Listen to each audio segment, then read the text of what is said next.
3, 2, 1...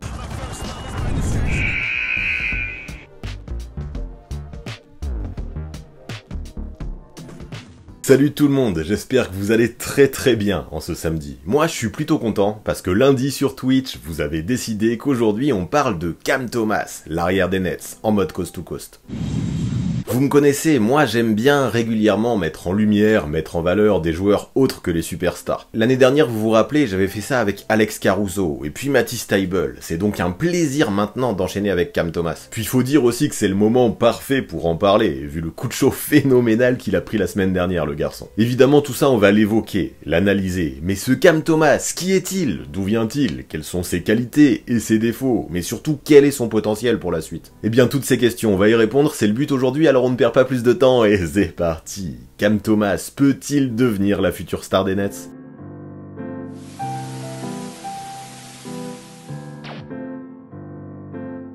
Alors pour commencer, concernant Cam Thomas, ce qu'il faut savoir, et qui est plutôt cocasse, c'est qu'il est né au Japon en 2001. C'est pour ça que j'ai fait péter le maillot aujourd'hui. Et ouais, sa mère qu'il a élevée seule, avec sa sœur aînée, était une ancienne basketteuse, originaire de Virginie, mais surtout elle était engagée dans l'armée. Elle était basée au pays du soleil levant quand elle a accouché de Cam, mais est ensuite rapidement revenue aux States pour occuper son rôle de mère célibataire. À ses enfants, elle a enseigné l'éthique de travail et la discipline, deux valeurs qui aujourd'hui définissent parfaitement notre cher Cam Thomas. Chef, oui chef! Très rapidement, le jeune garçon est devenu fan de basket, grâce notamment à un joueur, Kobe Bryant, et sa Mamba Mentality, qui lui correspondait à 100%. Toute sa chambre était décorée avec des posters ou des produits dérivés à l'effigie de la star des Lakers. Il imitait son look, ses tenues, il voulait posséder ses chaussures et jouer le même basket que lui. Quotidiennement, le jeune Cam s'entraînait à imiter son idole, pour un jour, comme lui, avoir la chance d'évoluer en NBA. Objectif qu'il a accompli depuis. À 7 ans, Thomas, dans son école primaire, remportait déjà un concours de lancer franc, avec 33 réussites consécutives, plutôt pas mal. Le gamin travaillait tellement son basket individuel de toute façon que ça a très rapidement porté ses fruits. Il fait ainsi vite ses gammes en Virginie jusqu'au lycée, où son talent se fait remarquer, mais où il ne joue pas du tout de sa saison sophomore, en raison d'un désaccord entre sa mère et son coach. C'est ainsi qu'il est ensuite envoyé vers la fameuse Oak Hill Academy, rejoignant Kofi Cockburn et Cole Anthony, pour former l'une des équipes lycéennes les plus talentueuses du pays. Et là-bas, alors qu'il fallait qu'il se batte pour mériter sa place, car rien ne lui était promis, les attentes, il y a répondu, et pas qu'un peu. En tant que junior, il termine meilleur scoreur de sa team, avec plus de 26 points de moyenne par match, avant d'atteindre les 31 unités par rencontre la saison suivante, de mener son lycée au titre, de briller sur le circuit EYBL, et de remporter tout un tas de sélections ou de distinctions individuelles. Déjà, avec 2 perfs à 40 points ou plus, pendant cette saison, le jeune prospect faisait parler de lui dans tout le pays pour son scoring. Considéré comme une recrue 5 étoiles, avant d'arriver en NCAA, pour choisir sa fac, il n'avait que l'embarras du choix. Mais alors que beaucoup pensaient qu'il se dirigerait vers UCLA, c'est finalement vers LSU qu'il choisira de faire sa formation, séduit par la visite du campus lorsqu'il en a eu l'occasion. Là-bas, chez les Tigers, il confirme la hype qu'il y avait sur lui. Tout le jeu de l'équipe passe par Cam Thomas, qui dès sa première rencontre plante 27 pions, avant de finir sa saison à 23 points par match, terminant meilleur scoreur de toute la NCAA parmi les freshmen. Malheureusement, des problèmes de taille, un côté scoreur unidimensionnel et l'élimination rapide de LSU par Michigan au deuxième tour de la March Madness n'ont pas forcément fait grimper sa cote en vue de la draft. Pourtant, lors de cette rencontre, pas grand chose à lui reprocher, vu que Thomas a scoré 12 des 17 premiers points de son équipe et a terminé la rencontre à 30 unités. Néanmoins, ses 23 tirs tentés ont peut-être confirmé l'image de croqueur qu'il commençait à véhiculer, ainsi que son incapacité à faire gagner sa team au plus haut niveau. Si on ajoute à ça, on l'évoquait juste avant, son côté sous-dimensionné pour un poste 2, 1m93, on comprend pourquoi, malgré ses immenses qualités au scoring, qui étaient indéniables, certaines équipes avaient quelques doutes en vue de sa draft. C'est ainsi qu'il n'est choisi qu'en fin de premier tour, à la 27e place, par les Brooklyn Nets, mais ça ne le décourage pas. Lors de la Summer League 2021, il termine meilleur marqueur du tournoi avec 27 points de moyenne par rencontre et est élu co-MVP en compagnie de Davion Mitchell. Là, on s'en rendait compte de plus en plus, l'équipe de Brooklyn avait peut-être mis la main sur un diamant. Et maintenant, go la NBA, et il faut le dire, pour ses débuts, il galère un petit peu pour trouver du temps de jeu. En même temps, avec Kyrie Irving et James Harden qui sont sur son poste, on comprend que c'était compliqué. On l'envoie donc vite en G-League, histoire qu'il puisse prendre de l'XP, se développer et ne pas rouiller. Et là, boum, direct, le mec plante 46 points, une dinguerie, prouvant que son niveau se situe bien en NBA. Il a juste besoin d'avoir des minutes, des opportunités. Ça, il le prouve notamment lors des garbage time, lorsqu'il est envoyé sur le terrain par Steve Nash. Lors d'un blowout reçu face au Jazz, Cam plante 30 points, à 11 sur 19 au tir, et lors de sa deuxième titularisation, quelques semaines plus tard, face aux Wizards, il en met 27. Malheureusement, chez les Nets, Nets, on est ambitieux, et malgré ses quelques coups d'éclat, difficile de prendre le temps de le développer sur le parquet, en tant que rookie. Il termine quand même cette première campagne à plus de 8 points par match, à plus de 43% au tir. C'est quand même plutôt correct pour un 27e choix de draft, d'autant plus au vu du contexte qu'il y avait chez les Nets. C'est donc sur cette lancée qu'après une nouvelle Summer League, encore une fois prometteuse, il entame sa saison sophomore à Brooklyn. Toujours utilisé en sortie de banc, il réalise une grosse perf, à 33 points face à Indiana en décembre, son record en carrière jusque-là. Là ça se sent, il est en train de monter en puissance. Néanmoins, c'est à partir de la demande de transfert de Kyrie Irving que Cam Thomas explose, littéralement. Toujours utilisé dans la seconde unit, le gamin de seulement 21 ans réalise une masterclass avec 44 points face aux Wizards. Obtenant pour la peine sa première titularisation de la saison, il confirme en mieux encore avec 47 points face aux Clippers, puis encore 43 face aux Suns, un truc de ouf en shootant sur la période à 56% de réussite au tir et tout autant à 3 points, trop fort. Bon, sur ces 3 matchs, il faut le dire, il y a eu 2 défaites, mais quand même, ça a fait parler, c'est bien pour ça qu'on fait une vidéo sur Cam Thomas aujourd'hui. Avec ses performances, il est juste devenu le plus jeune joueur de l'histoire à enchaîner 3 matchs à 40 points ou plus. C'est propre, non? Dans la franchise des Nets, aucun joueur, quel que soit son âge, n'avait fait ça depuis Rick Barry, en 1972, et quand on voit les mecs qui sont passés par la franchise, ça classe un homme quand même. Le gamin confirmait qu'il avait juste besoin de responsabilité de la part de son nouveau coach Jack Vaughn pour exploser, et l'opportunité, il a su la saisir, à bras le corps, avec une efficacité folle, ahurissant d'aisance, de naturel et de spontanéité, comme si planter 40 points chaque soir, c'était d'une facilité déconcertante pour lui. Le mec fait ça sans s'enflammer, avec calme, toujours en mode poker face, comme un robot, sans sentiment. Même en interview après, micro à la main, il restait de marbre certains de ses qualités, affirmant que ce genre de truc, il pouvait le faire absolument tous les soirs. StatNews à ce propos a d'ailleurs sorti une stat très rigolote, même si évidemment elle ne prendra jamais place. Le site spécialisé dans les chiffres expliquait qu'en effet, si Thomas continuait à scorer 40 points tous les soirs, il ne lui faudrait que 11 ans pour dépasser Karim Abdul-Jabbar et devenir le deuxième meilleur scoreur all-time, à seulement 32 ans donc, ce qui lui laisserait ensuite le temps de rattraper LeBron. Là on est dans un fantasme absolu, un fun fact, rien d'autre, mais ça montre à quel point ses prestations à Cam Thomas, elles ont fait parler tout le monde et rêver toute la planète basket. Après bien sûr, il a profité des absences des joueurs majeurs chez les Nets pour briller, sans Kyrie, sans KD et avant l'arrivée des autres gars reçus dans les différents trades en provenance des Mavericks ou des Suns, ça aide. De plus, le peu de soutien qu'il a reçu offensivement, et qui explique aussi les 2 défaites, l'a poussé à prendre ses responsabilités, mais peu importe. Lui, depuis tout jeune, il le prouve constamment, il sait très bien quel genre de joueur de basket il est, un scoreur ultra gifté qui n'a aucun souci pour ce qui est de mettre le ballon dans le panier. Déjà, voir qu'il tourne à plus de 10 points par match en à peine 16 minutes de temps de jeu moyen en tant que sophomore, avec des pourcentages très bons, 46% au global, 40% à 3 points et 84% au lancer franc, ça confirme des choses. En peu de temps, il peut prendre feu, faire des grosses séries et trouver la mire sans aucun problème, quel que soit le rôle qu'on lui attribue. En fait, il lui suffit de reproduire les moves qu'il taffe à fond depuis qu'il est en âge de porter un ballon de basket. Le mec peut dribbler, envoyer des pull-ups, créer pour lui-même et attaquer le cercle. Malgré son mètre 93, il est un joueur très musclé, très physique, qui n'a aucune difficulté pour se frayer un chemin vers le panier. Son handle est très poli, sa vitesse pour dégainer est excellente, et sa mécanique est propre. Ajoutons à ça qu'il a un bon range, et que son toucher près du cercle est très bon, et ça en fait quand même des outils dans son bag. Quelle que soit la défense en 1 contre 1, il est capable de trouver une faille et de s'en sortir, et si ça ne se finit pas sur un panier, souvent il obtiendra la faute. Lui, qui lors de son run incroyable de 3 matchs, a pondu un superbe 41 sur 44 sur la ligne. Quand on dit qu'il est gifté, ce n'est pas une blague.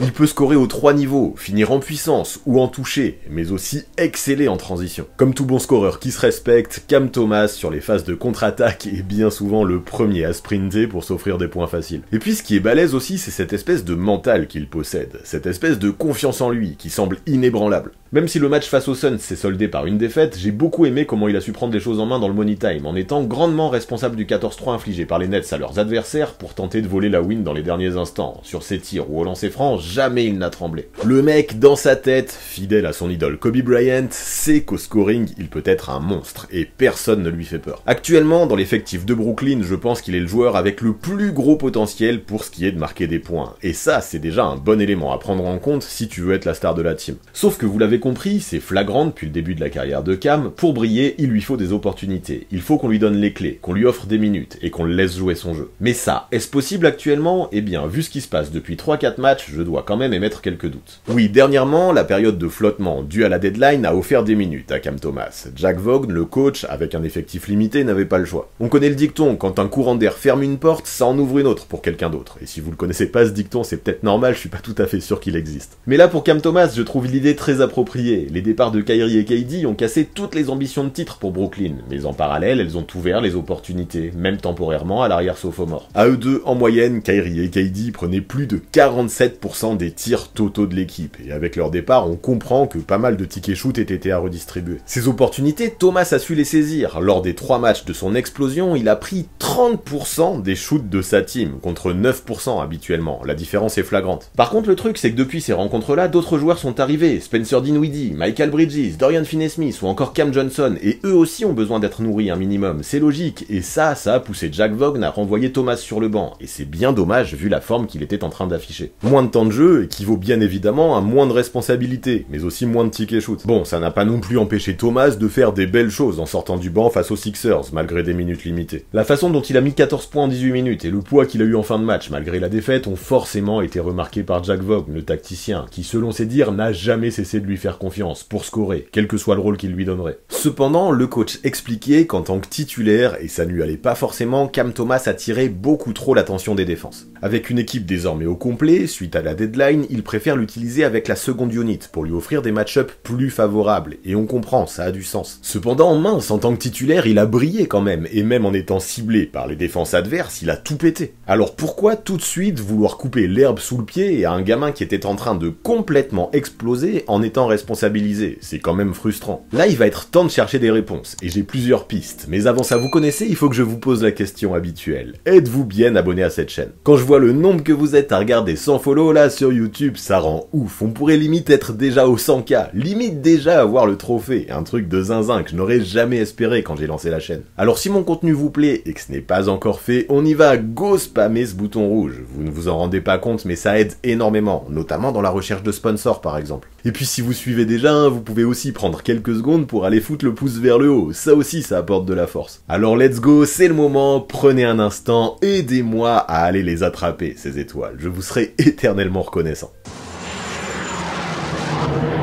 Mais bref, comme je le disais, à mon avis, si Cam Thomas n'est pas davantage responsabilisé, malgré son énorme talent au scoring, c'est pour plusieurs raisons. À commencer par un besoin de maturité, sur et en dehors du terrain. Bon là-dessus, je ne vais pas revenir sur sa boulette, là, il y a quelques jours, quand il a balancé un no homo complètement inapproprié devant les caméras. Ça, pour moi, c'était surtout une erreur de jeunesse, et les 40 000 $ d'amende qu'il a reçus, lui, auront servi de leçon. Voilà pourquoi je préfère me focus sur ce qu'il se passe sur le parquet. Là, on l'a dit, pour ce qui est de mettre le ballon dans le panier, l'arrière possède un éventail complètement dingue, mais à mon goût, il ne l'utilise pas encore assez. Près de la moitié de ses tirs sont pris dans la zone intermédiaire, à mi-distance. Ça fait beaucoup quand on voit tout ce qu'il sait faire. Après, on ne va pas lui jeter la pierre, vu que dans le domaine, il tourne à 47% de réussite. Ça montre qu'il connaît ses spots. Cependant, il est capable de tellement plus qu'on aimerait que de temps en temps, il sorte davantage de sa zone de confort. Bien sûr, ça lui donne des spécificités, et certains vivent dans cette zone, des espèces de mid-range king, coucou de Mar de Rosanne. Néanmoins, je suis persuadé que Cam Thomas pourrait encore gagner en efficacité en attaquant plus le cercle et en choisissant mieux ses tirs. À ce jour, Cam Thomas en abuse probablement un peu trop, et à mon sens, il devra soigner ça s'il veut gagner en régularité. Parce que oui, bien sûr que l'on parle énormément de ces 3 matchs de suite à plus de 40, mais en vrai, on a tendance à oublier que juste avant les arrivées de Bridges et Johnson, juste après ces rencontres-là, il a également compilé un vilain 3 sur 16 face aux Bulls en tant que titulaire. Heureusement que ce jour-là, il avait assuré sur la ligne avec un 13 sur 13 parfait au lancer franc. Il est aussi un mec qui peut perdre pas mal de ballons bêtement sur certaines phases, et commettre pas mal de déchets donc. Côtoyer des scoreurs comme KD et Kyrie, ça a dû l'aider à se développer, c'est sûr, mais le contexte n'était pas idéal, et Cam Thomas, il faut le dire, est encore un gamin qui peut faire pas mal d'erreurs sur le terrain. Tout ça, ce n'est pas du tout catastrophique pour un jeune joueur de 21 ans, hein, mais c'est peut-être un petit peu trop juste pour prétendre à un rôle de starter dans une équipe qui ne tanque pas. Car oui, pour les Nets, qui à ce jour possèdent un bilan supérieur à 55% de win, il est désormais bien trop tard pour se lancer dans la course à Victor Wembanyama. Leur objectif, malgré les départs des stars, c'est encore d'accrocher les playoffs, et pour ça, on a besoin de certitude dans le 5, que Cam Thomas n'apporte peut-être pas encore, du moins pas à tous les matchs. De plus, Brooklyn, sans leader affiché, a besoin de pratiquer un jeu collectif pour perdre ses adversaires, de faire circuler le ballon, et ça, clairement, ce n'est pas la plus grande spécialité de Cam. Son record de passes décisives en carrière sur un match, c'est 6, et sa moyenne cette saison culmine difficilement à 1,5. Ça reste très faible. Aujourd'hui, il dispose d'un profil de scoreur très unidimensionnel, qui crée pour lui, mais qui ne le fait que peu pour les autres. Sur ces 3 gros matchs où il a énormément porté la balle, il n'a délivré que 11 passes au total, et ça, dans le jeu en mouvement que veut développer Jack Vaughn, on comprend que ça puisse être rédhibitoire. Pour le moment, Cam Thomas semble davantage disposer du profil de pétard ambulant qui va exploser au scoring au sein sein de la seconde unit là, en sortie de banc, plutôt que celui de titulaire sérieux, dans une équipe avec un minimum d'ambition. Maintenant, tout n'est pas non plus gravé définitivement dans le marbre, et Cam Thomas, sur quelques flashs, a montré qu'il pouvait avoir quelques dispositions aussi dans la circulation de balles. De temps en temps, que ce soit sur contre-attaque ou après avoir été pris à deux par les défenses, il a su lâcher la gonfle pour envoyer des passes lobées, souvent à Nick Claxton. Ça, il faudra qu'il le fasse encore plus afin de progresser dans son jeu et de sortir de cette tunnel vision dont il peut encore trop souvent faire preuve. Marquer des points, c'est déjà très bien, c'est le but au basket, mais ça ne suffit pas non plus pour faire de toi une star. Avec la gravité qu'il est capable d'engendrer grâce à son scoring, ça me semble indéniable. Cam Thomas, maintenant, doit améliorer son playmaking et sa vision de jeu. Surtout que le basket, je ne vous apprends rien, ça se joue des deux côtés du terrain, et défensivement, là aussi, on peut rester sur notre faim. En fait, ce qui est compliqué, c'est que Thomas n'est pas assez organisateur pour jouer meneur, mais en contrepartie, il n'est pas assez grand et long pour défendre sur les extérieurs adverses, l'un des soucis que possède pas mal de combo guards comme lui dans la grande ligue. Il est donc complètement incapable de switcher, et la plupart de ses match-ups lui sont défavorables, ça fait mal. Quand on voit à quel point Jack Vaughn apprécie ses profils de défenseurs polyvalents, comme peuvent l'être Michael Bridges ou Dorian Finney-Smith qui viennent d'arriver, on comprend qu'il ne soit pas non plus la priorité du coach, malgré son immense talent de scoreur. Depuis le départ de Steve Nash, le tacticien a mis un immense point d'honneur à l'idée de faire progresser la défense des Nets, et on comprend que dans cette optique-là, Cam Thomas ne rentre pas dans ses plans. Ajoutons à ça que même s'il se bat de temps en temps, l'envie n'est pas toujours au rendez-vous. Lui, ce qui l'intéresse avant tout, c'est le scoring, pas grand-chose d'autre, et malgré toutes les qualités qu'il a dans le domaine, ça lui impose quelques limites dans cette team qui va encore essayer de gagner autant que faire se peut, malgré tout le chaos qu'elle vient de vivre. C'est là que les choses se compliquent pour Cam Thomas, il a besoin de temps de jeu pour pouvoir atteindre son apex, mais en contrepartie, son côté trop unidimensionnel ne lui permet pas d'obtenir suffisamment de minutes. Mais après, est-ce qu'on peut être fataliste là-dessus? Non, on parle bien sûr d'un joueur de seulement 21 ans qui évidemment n'a pas fini de se développer. Le mec est un gros bosseur, il cultive cette éthique de travail depuis son enfance, et s'il comprend les points sur lesquels il devra taffer pour obtenir du temps de jeu, il n'y a pas de raison qu'il ne se mette pas au boulot. De toute façon, vous l'avez compris, pour moi, il y a 3 points essentiels sur lesquels il devra se développer. Le premier pour moi, c'est la maturité, la sélection de shoot, la régularité qui ira avec, et peut-être plus de respect des analytics aussi. Attention, après je ne dis pas non plus qu'il doit totalement abandonner son mid-range, bien au contraire, c'est une vraie force chez lui, et ça peut en faire un joueur unique. Ceci dit, avec le temps et l'expérience, j'apprécierais qu'il aille chercher des tirs plus simples aussi, sur lesquels il peut encore être plus efficace. Ça lui permettrait d'être plus régulier dans son scoring, et même si à ce jour il n'y a rien de catastrophique dans le domaine, ne le cachons pas, ce ne serait pas du luxe. Deuxième chose évidemment, le playmaking, et ça, il va falloir qu'il le taffe vraiment, vu comment il peut être amené à porter la balle. Ce qui est compliqué, c'est que la vision de jeu, ça ne s'apprend pas, c'est souvent quelque chose de bien difficile à développer une fois l'âge adulte atteint. Comme le disait Magic Johnson, on ne devient pas meneur de jeu, on est meneur de jeu, ou on ne l'est pas. Aujourd'hui, Cam Thomas ne l'est pas, et son manque de playmaking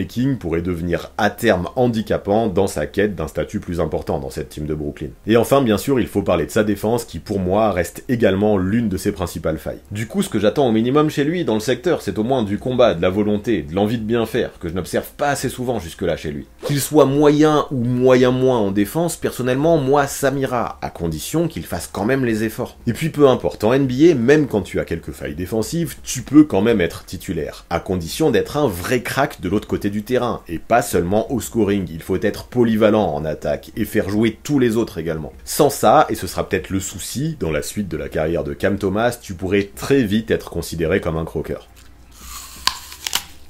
Alors oui, le potentiel est là, mais le potentiel, c'est comme le sommet de l'Everest. T'as beau essayer, tu n'es jamais sûr de l'atteindre. Ça dépend de trop d'éléments extérieurs. C'est un peu la loterie. Maintenant, certains y croient, hein. J'ai même vu pas mal de collectionneurs conseiller d'investir dès maintenant sur les rookie cards de Cam Thomas, qui pour le moment valent une bouchée de pain, et pourraient prendre une méga plus-value si à terme l'arrière se transformait en star. C'est vrai qu'il a déjà le scoring, l'attitude, le travail et le mental d'un joueur majeur en NBA. C'est déjà pas mal. Mais si on fait le bilan maintenant, il faut y répondre à cette question du jour. Cam Thomas peut-il devenir la future star de ces Brooklyn Nets? Si en tant que star, vous imaginez un mec qui est capable de mettre 25 points dans une équipe du ventre mou, ou encore de fin de tableau, oui, je pense qu'il le peut. Dans ce genre de team, du temps de jeu, malgré ses failles, il en trouvera, et son scoring pourra largement être mis en avant, c'est certain. Cependant, pour moi, être une star, c'est faire ce genre de stats, mais dans une équipe qui gagne, et dans une équipe que tu fais gagner. Et pour ça, il faut du temps de jeu. 3 matchs ne font pas tout, et la route sera longue encore pour l'arrière, s'il veut au moins partiellement gommer ou corriger la plupart de ses défauts. Ça, ce sera essentiel, et je ne peux pas garantir que ça va arriver, même si évidemment je lui souhaite. Alors maintenant, peut-il devenir cette future star des Nets? Ouais, potentiellement. La franchise ne compterait pas autant sur lui pour l'avenir, si ce n'était pas le cas. Maintenant, est-ce qu'il va le devenir? Eh bien, si je devais mouiller et faire un pari, je serais plutôt pessimiste. basket, et je dois avouer que j'y crois peu. Son profil me paraît davantage correspondre à ceux des 6e hommes de luxe, à la Lou Williams ou à la Jamal Crawford, ces combo guards méga dynamiteurs, trop peu défenseurs ou playmakers pour être titulaires, mais que tu faisais rentrer dès que tu avais besoin de scoring pour apporter un second souffle à l'équipe, et qui pouvait prendre feu en quelques instants. Ce n'est pas du tout insultant de le comparer à ce genre de mec qui sortait du banc. Certains se sont créés d'immenses carrières dans ce rôle. De toute façon, je serais très mal placé pour vous dire que ce n'est pas cool d'être 6e homme. Après, concernant Thomas, je le conçois, je l'avoue, ses 3 performances récentes donnent vraiment envie de s'enflammer. Sauf que pour le moment, en tout cas, je trouve le joueur bien trop unidimensionnel, avec un potentiel bien trop incertain pour garantir qu'il aura un avenir radieux. Ceci dit, ce que je retiens, c'est que si son coup d'éclat lui permet désormais d'avoir des minutes et un rôle défini en sortie de banc, dès cette saison, ce sera déjà un gros step-up. À lui maintenant de capitaliser dessus pour voir à partir de ses qualités immenses au scoring quel sommet il pourra atteindre. Maintenant, il devra juste se développer, continuer à taffer et élargir sa polyvalence. À mon avis, c'est le point essentiel. Quoi qu'il en soit, ce qui est sûr, c'est qu'avec ses 3 matchs de dingo, il a largement marqué les esprits, largement marqué l'histoire. Et là, ce que je lui souhaite, c'est que quel que soit son rôle, il puisse continuer à le faire.